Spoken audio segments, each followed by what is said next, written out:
Boa noite. Nas próximas semanas, nós vamos abordar o assunto a armadura de Deus. De facto, eu quero trazer aqui uma reflexão simples, mas ao mesmo tempo profunda, acerca da importância de nós nos revestirmos dessa armadura concebida pelo próprio Deus. Neste momento que atravessamos, neste contexto da história da humanidade, neste contexto que tem assolado a nossa vida, é de extrema importância que nós consideremos este princípio, que nos revistamos plenamente da armadura de Deus. Portanto, eu vou trazer este assunto até a casa dos irmãos e peço-vos que fiquem atentos, pois eu acho que Deus vai falar ao vosso coração de uma forma muito profunda. Que Deus os abençoe.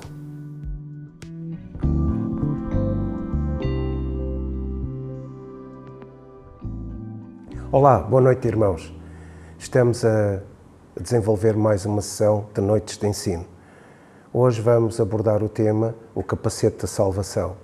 De facto, nós já abordámos a importância da armadura de Deus, já trouxemos aqui uma reflexão acerca da importância de nos revestirmos com a armadura de Deus, na sua plenitude, uma armadura eficaz, poderosa, uma armadura sobrenatural, espiritual, concebida pelo próprio Deus, mas tendo nós a responsabilidade de nos revestirmos dela, na sua plenitude, com todos os seus componentes.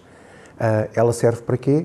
Principalmente para, no dia mau, anularmos os esquemas subreptícios do diabo, anularmos os esquemas fraudulentos de Satanás, lutarmos contra os sofismas, as mentiras, a sedução pelo engano. O diabo usa muito a mentira. Onde é que nós lutamos com essa armadura? Nos lugares celestiais, que depois é transferido para o campo da nossa mente. Daí, segundo a Coríntios 10, falar acerca destas questões que são introduzidas na mente do homem para poder condicionar o homem. Satanás pretende controlar a mente do homem, que é o centro das decisões da vida humana.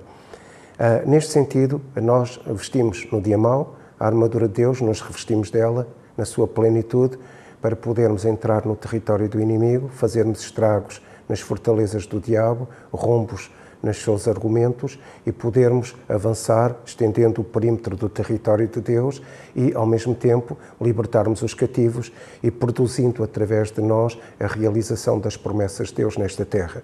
Então vamos falar acerca do capacete da salvação. E, de facto, antes de ler o texto, quero deixar aqui uma máxima. A salvação é a prenda mais bonita, a prenda mais eficaz que Deus deu ao homem. Portanto, é importante que nós vivamos essa salvação que é alcançada através do sangue de Cristo pelo nosso arrependimento. Vou ler o texto de Efésios 6, 6:10. No demais, irmãos meus, fortalecei-vos do Senhor e na força do seu poder. Revesti-vos de toda a armadura. Aqui este texto, no Senhor e na força do seu poder, Deus é o próprio revestimento da nossa vida. Seria interessante considerarmos um dia este aspecto. O Senhor e a força do seu poder, que são coisas diferentes. Revesti-vos de toda a armadura de Deus para que possais estar firmes contra as astutas ciladas do diabo. Estes são os argumentos, são as armas que Satanás usa. Astutas ciladas, aquelas armas que não são visíveis, aqueles argumentos subreptícios, subliminares, que ele age na fraude, através da fraude, da mentira. Porque não temos que lutar contra a carne e o sangue, mas sim contra os principados, contra as potestades, contra os príncipes das trevas deste século, contra as hostes espirituais da maldade nos lugares celestiais. Então estes são os nossos adversários, são os elementos que Satanás usa, incorpora no seu exército para nos afrontar. E a batalha é dada nos lugares celestiais. Portanto, tomai toda a armadura de Deus. É a nossa responsabilidade nos vestirmos de toda a armadura de Deus, de todos os elementos que compõem esta armadura, para que possais resistir no dia mau e, havendo feito tudo, ficar firmes. Estai, pois, firmes, tendo cingido os vossos lombos com a verdade e vestido a couraça da justiça, e calçado os pés na preparação do Evangelho da paz, tomando sobretudo o escudo da fé, com o qual podeis apagar todos os dardos inflamados do maligno. E agora, o texto que nos interessa para a reflexão de hoje. Tomai também o capacete da salvação e a espada do Espírito, que é a palavra de Deus. Então hoje vamos nos cingir a desenvolver esta ideia da importância do capacete da salvação. Vou usar o mesmo método. Qual método? O mesmo método de explicação, da reflexão, qual? Fazendo uma abordagem acerca da importância do capacete na composição da armadura do soldado romano. Então o capacete do soldado romano era um capacete feito de bronze, de latão, mas também tinha algumas peças em couro, em pele. Tinha uma beleza inconfundível, era muito elaborado, muito ornamentado, muito belo, muito adornado, e à medida que a patente subia no exército, a pessoa que tinha essa patente mais elevada tinha um capacete muito mais adornado, muito mais bonito. O capacete no corpo do soldado romano tinha a função de assegurar a proteção da cabeça, a proteção da cara, a proteção do pescoço e também a proteção dos ouvidos, da cabeça, da cara, do pescoço e dos ouvidos. Era um capacete que servia para assegurar alguma proteção à parte superior do soldado, à sua cabeça. Em alguns casos, esse capacete era adornado de uma crista. O que é que isto significa? Em cima, na parte superior do capacete, alguns tinham uma crista bem colorida, para identificar o comandante daquela secção, ou daquele pelotão, ou daquela legião. Então, o comandante, à medida que o comandante tinha uma patente superior, à medida que o soldado tinha uma patente superior, ele iria ter uma crista diferente, com uma cor diferente, com dimensões diferentes. Para que servia essa crista? Servia para que, quando o exército queria seguir o seu comandante, ele via o seu comandante ao longe e podia seguir os passos do seu comandante. Ou seja, o exército identificava o seu comandante pelo tamanho e pela cor da crista, a crista era colorida, ou seja, identificava os movimentos da pessoa que dava ordens, não é? E eles iriam seguir a direção desse comandante.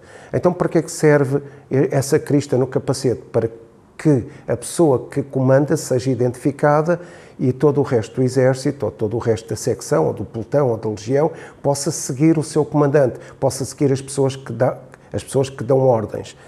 Quem é que nos dá ordem? Quem nós seguimos? Qual é a direção que devemos de seguir? Jesus. Então Jesus é a pessoa que tem o capacete mais visível. Não é? Jesus é a pessoa que tem a crista mais colorida, digamos assim. Jesus é a pessoa a quem nós devemos seguir. Devemos localizar a sua posição e a sua direção, devemos visualizar Jesus todos os dias e devemos seguir Jesus todos os dias. Então, a salvação em Cristo significa que nós incorporamos esse exército de Deus, que eu quero deixar claro que é um exército destinado à vitória, é um exército condenado a vencer. Está escrito na palavra, e é assim que nós nos devemos firmar. Ou seja, nós somos um exército condenado a vencer as astutas ciladas do diabo.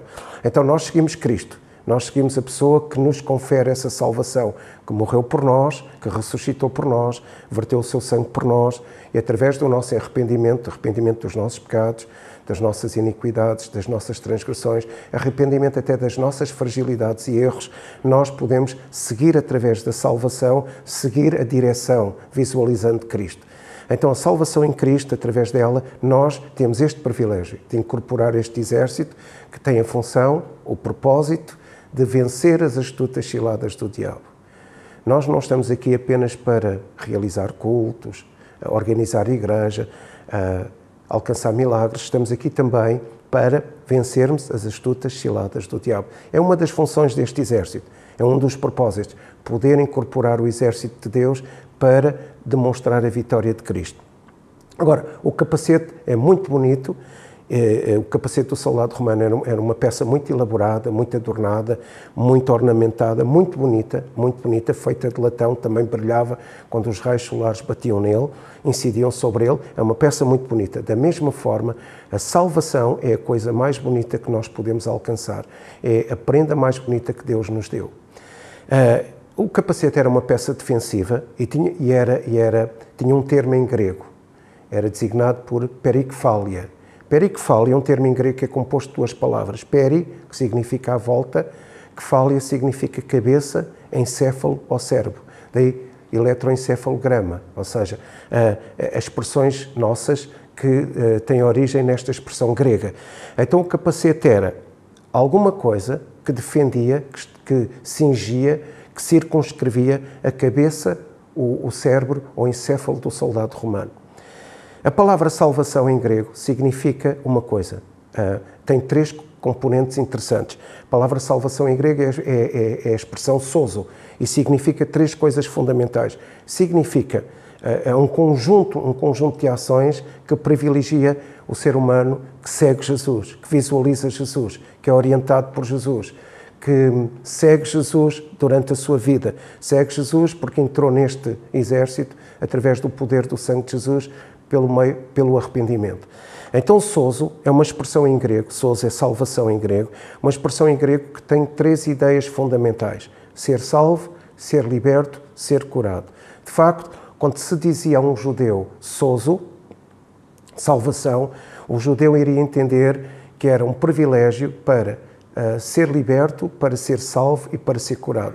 Ser liberto de demónios, ser salvo na sua alma dos seus pecados e ser curado na sua alma, na sua mente, no seu corpo, de qualquer tipo de doença. Então há 3 ideias fundamentais quando nós falamos em salvação em grego, ou quando se falava salvação a um judeu.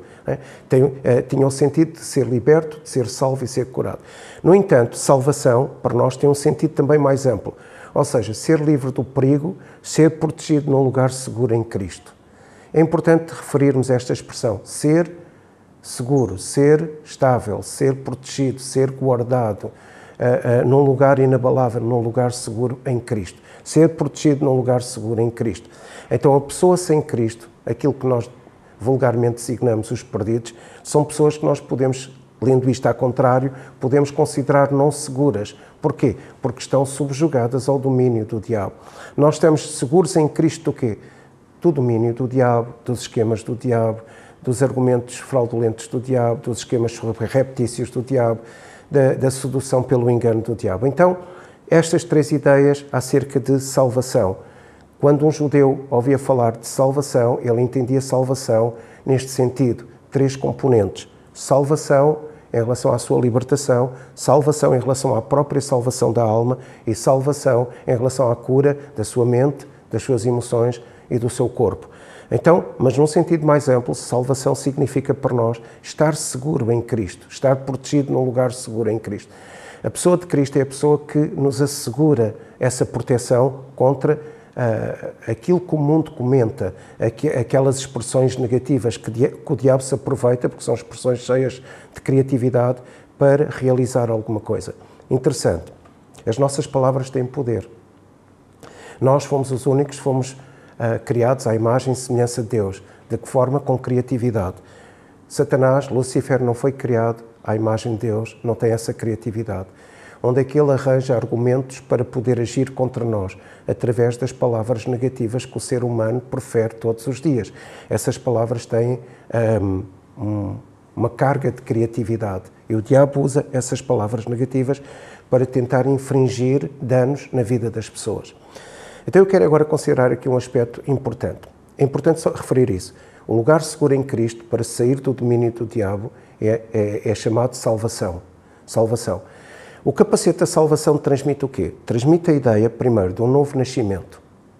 Então, quando nós colocamos a salvação em prática, quando nós aceitamos Jesus, quando nós chegamos a Cristo através do poder do seu sangue, pela fé, e nos arrependemos dos nossos pecados, nós temos a ideia de um novo nascimento em nós.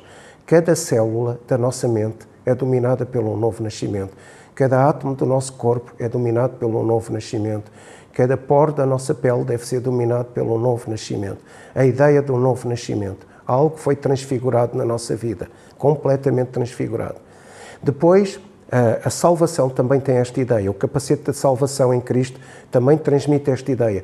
Nós fomos protegidos em relação às fortalezas irracionais. A Bíblia fala que nós lutamos contra as fortalezas. Não é? Nós lutamos contra as fortalezas do diabo. Mas eu quero considerar aqui 2 tipos de fortalezas, as irracionais e as racionais. Gostava que atentasse para este ponto. Para mim é essencial pensar desta forma. O que são fortalezas irracionais? Fortalezas irracionais são ideias implementadas ou implantadas na mente do homem através do medo, através de fantasias, através da irrealidade, através de preocupações. Ou seja, são conceitos mentirosos. Medo é um conceito mentiroso.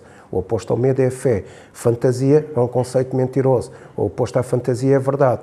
Irrealidade é um conceito mentiroso. O oposto à irrealidade é a verdade. Preocupações é um conceito mentiroso. O oposto à preocupação é a confiança que nós temos em Cristo. A confiança que Deus desenvolve e estabelece nos nossos corações. Então, fortalezas irracionais é uma coisa que nós combatemos através da salvação. A nossa mente deve estar impregnada, cada célula da nossa mente deve estar impregnada desta ideia da salvação, do novo nascimento em Cristo. Para quê? Para que nós possamos combater estas astutas ciladas, estas fortalezas irracionais, ideias implantadas na nossa mente através do medo, da fantasia, da irrealidade e das preocupações. Uma coisa à parte agora que eu acho interessante. O que é a mentira? A mentira é o desenvolvimento de um ato, de um comportamento do ser humano na tentativa de buscar uma verdade. Só que buscando uma verdade de forma errada. O que é a imoralidade? A imoralidade é a tentativa do ser humano poder buscar o amor, mas de uma forma errada, não o amor genuíno. O que é a rebelião? A rebelião é a tentativa do ser humano tentar alcançar um nível de autoridade, mas de forma errada. A salvação em Cristo, ela confere-nos esse amor, essa verdade, essa autoridade em Cristo, essa confiança em Cristo. Então, fortalezas irracionais é algo que nós combatemos através do capacete da nossa salvação. Quando a nossa mente fica impregnada da palavra de Deus e fica sustentada e assegura essa ideia de salvação, nós podemos combater estas ideias implementadas pelo medo, pela fantasia, pela irrealidade, pelas preocupações, por esses conceitos mentirosos. No entanto, nós também, o que é que significa salvação? Também serve salvação, capacete da salvação, para combatermos as fortalezas racionais ou para proteger a nossa mente das fortalezas racionais. Fortalezas racionais são alguma coisa que tem a ver com o nosso pensamento, com o nosso raciocínio, com alguma coisa que nós entendemos que é saudável, que é bom, mas muitas vezes é oposto à palavra de Deus. Há coisas que nós racionalizamos, ou pensamos, ou cogitamos, que nós achamos que faz parte, que é bom porque faz parte de um padrão cultural, de um padrão familiar, de um paradigma da sociedade, e achamos que é saudável porque faz parte desse padrão cultural, mas que se opõe àquilo que Deus pretende de nós. Então, o que é que são fortalezas racionais? São coisas difíceis de derrubar, porque são sustentadas por imaginações, são sustentadas por logismos. A palavra imaginações, no grego, é a palavra logismos, que significa lógica. Então, tudo o que tem lógica para nós é difícil de nós querermos derrubar, porque de facto tem lógica, faz parte do nosso dia-a-dia, tem lógica para o ser humano, faz sentido para o ser humano, faz sentido na cultura, faz sentido nas relações, faz sentido no padrão familiar. Então aquilo tem lógica. Se tem lógica, nós achamos que não deve ser derrubado, porque faz sentido. Mas o que faz sentido nem sempre significa que está de acordo com a palavra de Deus. O que faz sentido pode ser alguma coisa que pode ser oposto aos conceitos de Deus. Então o que é que nós derrubamos na nossa mente, ou protegemos a nossa mente através da salvação? Protegemos a nossa mente do quê? Das fortalezas irracionais, que são as tais fantasias, são os tais medos, são as tais preocupações, são os tais conceitos mentirosos. Isto é implementado através destas coisas, são as tais preocupações. Perdão, mas também defendemos a nossa mente dos conceitos racionais, daquilo que o ser humano não quer derrubar, porque ao longo dos séculos constituiu-se um padrão cultural e tem lógica para o ser humano, mas como padrão cultural também ofende os conceitos de Deus, fere os conceitos de Deus. Também nós protegemos com a nossa salvação, com o capacete da nossa salvação, nós podemos proteger a nossa audição. Diariamente nós ouvimos perversidades espirituais. Toda a gente à nossa volta tem a tendência para falar que não é cristã, tem a tendência para falar perversidades espirituais, coisas que ferem a palavra de Deus, que ferem os conceitos de Deus. Por exemplo, quando nós discriminamos alguém, quando nós ofendemos alguém, quando nós tecemos comentários depreciativos em relação a alguém, isso ofende a natureza de Deus. E nós ouvimos isso todos os dias. Não é? Isso é falado à nossa volta todos os dias.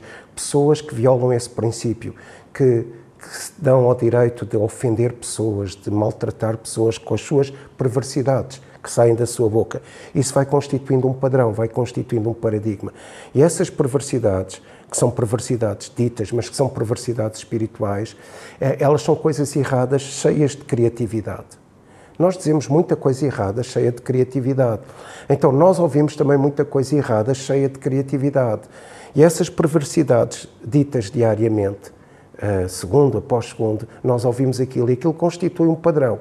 E o diabo usa essas perversidades, o diabo usa essas palavras negativas que têm uma carga criativa muito forte, que têm uma energia muito forte. Não é?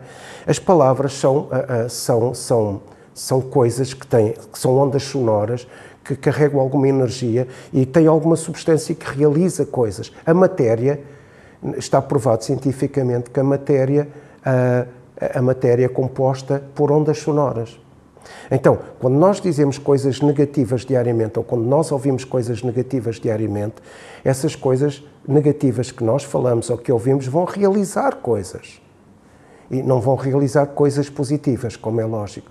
Não vão realizar as promessas de Deus, como é lógico. As palavras negativas, elas são compostas de ondas sonoras, de energia, e elas realizam coisas, elas têm substância que realizam coisas. O diabo vai se aproveitar dessas palavras negativas, dessas perversidades espirituais, para causar dano. É importante aqui referir uma coisa. Aquilo que nós vamos dizendo como perversidade espiritual ou moral, aquilo que nós vamos dizendo diariamente, aquilo não só causa danos a nós próprios, mas vai causar danos às futuras gerações.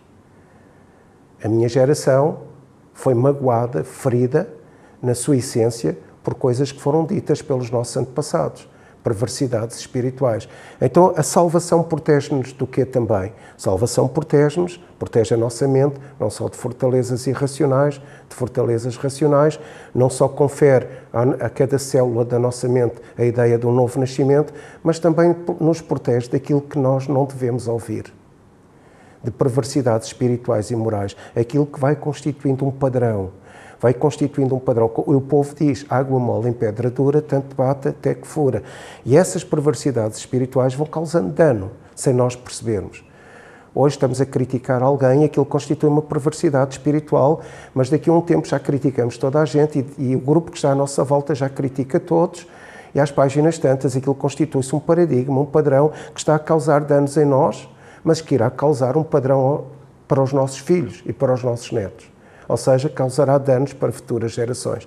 Então a palavra de Deus, ela é o elemento que confere essa estabilidade à nossa salvação. O Espírito Santo age nessa palavra, trazendo essa inspiração à nossa salvação, e eles nos protegem, através deste capacete da salvação, nos protegem daquilo que é dito diariamente como perversidade espiritual, para que não cause dano à nossa alma, à nossa mente, à nossa conduta, ao nosso comportamento, ao nosso caráter.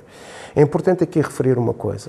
De que forma é que nós combatemos, através da salvação, combatemos essas perversidades espirituais e morais que ouvimos diariamente?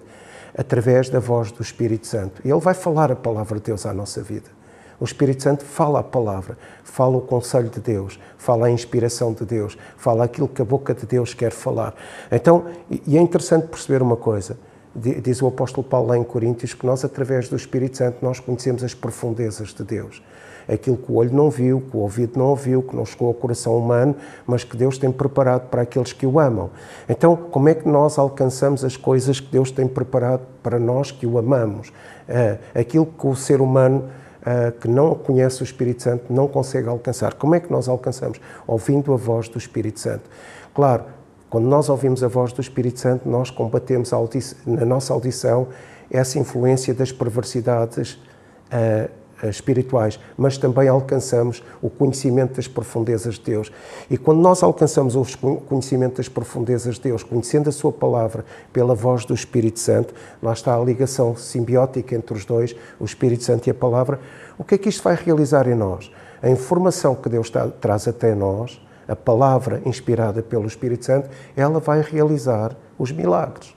Ela vai realizar o que Deus pretende, ela vai realizar o que Deus quer realizar nesta terra, na nossa vida.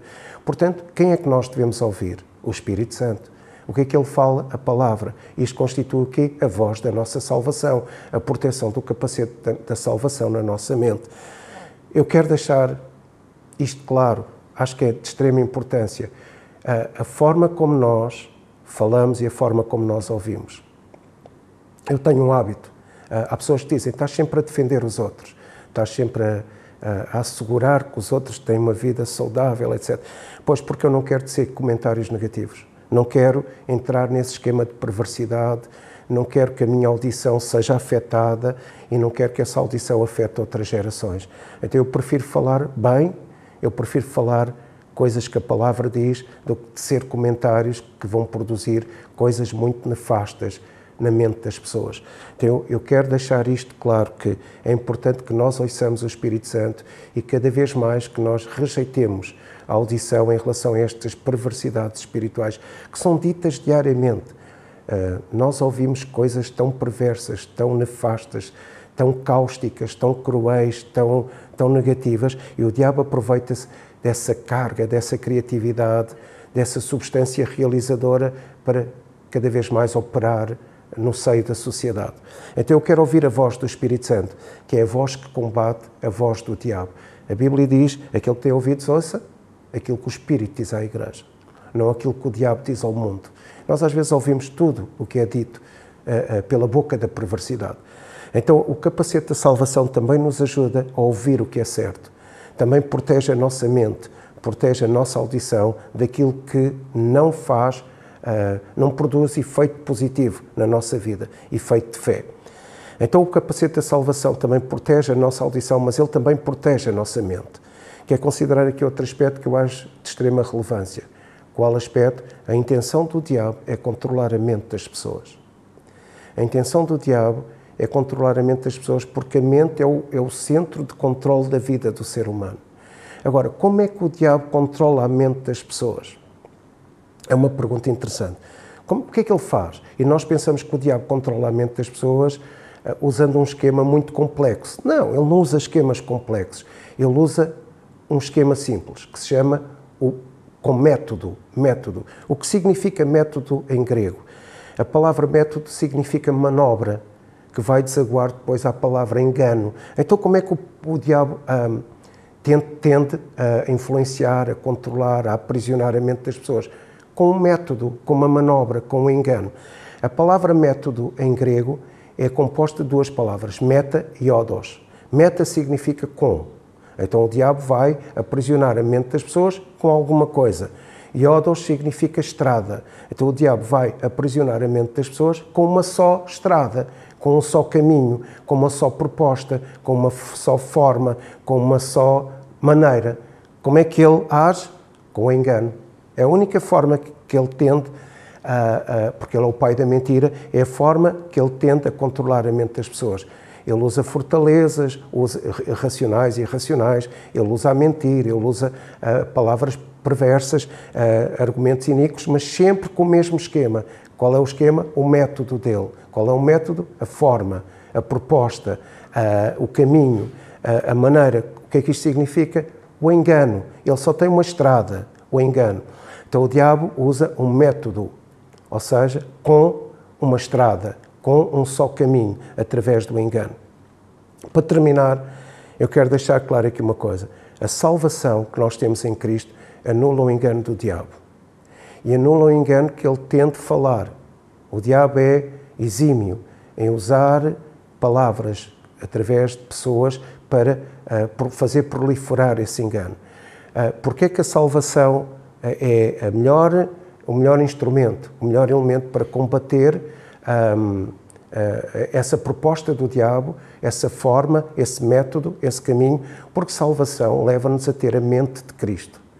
Quando nós temos a mente de Cristo, é impossível o diabo penetrar nessa mente de Cristo através de uma só forma, através de uma só estrada que se chama engano. A Bíblia diz que nós devemos pensar naquilo que é bom, naquilo que é de boa fama, naquilo que é honesto, nisso pensai. Não é? Então esta é a mente de Cristo.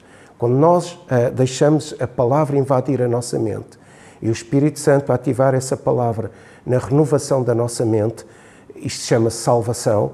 Quando nós deixamos Deus fazer isso em nós, então nós temos uma capacidade defensiva contra as palavras perversas que são ditas diariamente, contra os argumentos subreptícios, os conceitos iníquos, os sofismas e todo o tipo de pensamento iníquo que estrutura a mente da nossa sociedade.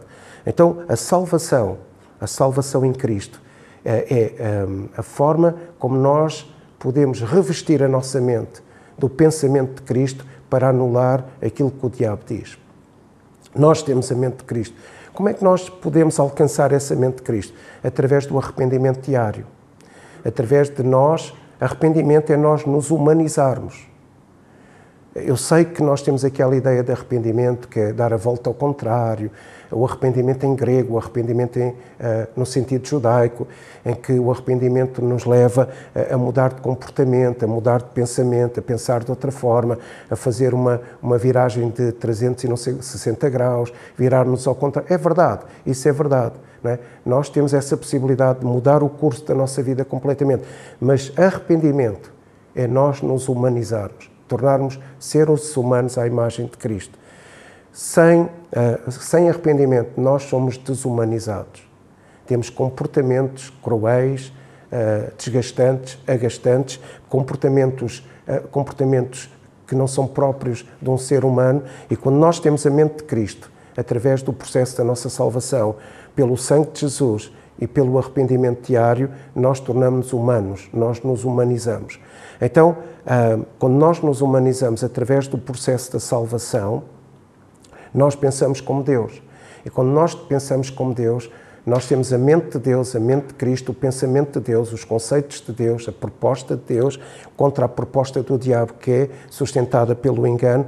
O que é que acontece? Quando nós pensamos como Deus, nós tiramos a legalidade a todo o pensamento do diabo.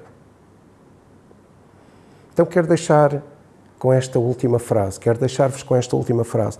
Quando nós temos a nossa mente, através do capacete da salvação, a nossa mente impregnada dos pensamentos de Deus, nós temos a faculdade de anular a legalidade dos pensamentos do diabo. Então a nossa mente começa a pensar como Cristo, começa a desenvolver os valores de Cristo, os conceitos de Cristo. E isso vai repercutir-se aonde? No nosso comportamento diário. No comportamento com Deus, no comportamento com os outros. No comportamento da verdade para com Deus e na verdade para com os outros. No comportamento de justiça para com Deus e de justiça de Deus em nós e de justiça para com os outros. Então a nossa vida será sustentada por essa salvação. E essa salvação trará o pensamento de Cristo a cada célula do nosso encéfalo, do nosso cérebro, da nossa mente, da nossa cabeça. Então nós iremos falar o que Cristo fala, ouvir o que Cristo fala, desenvolver o que Cristo quer desenvolver, produzir o que Cristo quer produzir na Terra. Lá em 1 Coríntios 2,16 fala acerca disso. Então que Deus vos abençoe. Por favor, o capacete da salvação é uma das peças tão belas, tão belas, tão belas, que deve ser refletida todos os dias. As pessoas devem de nos ouvir pensar, de nos ouvir falar, de perceber como nós pensamos e falamos acerca do pensamento de Cristo na nossa vida, da forma como Cristo pensa. Então, salvação é uma forma de não só impregnar a nossa mente, cada célula da nossa mente, com esta ideia do novo nascimento, é também a capacidade de podermos vencer as fortalezas irracionais, vencermos as fortalezas racionais, vencermos aquelas imaginações que parecem lógicas, que fazem sentido na nossa cultura, mas que são opostas a Deus. Confere-nos a capacidade de podermos anular aquilo que ouvimos de perversidade que o diabo vai falando, mas também a capacidade de podermos ouvir as profundezas de Deus através da voz do Espírito Santo, mas também serve para que a nossa mente seja conformada com a mente de Cristo e não nos deixemos enganar pelo único método que o diabo tem para nos enganar, que é o próprio engano. Salvação é viver Cristo na nossa mente diariamente. Pense nisso, que Deus abençoe a sua vida. Até à próxima sessão. Até para a semana.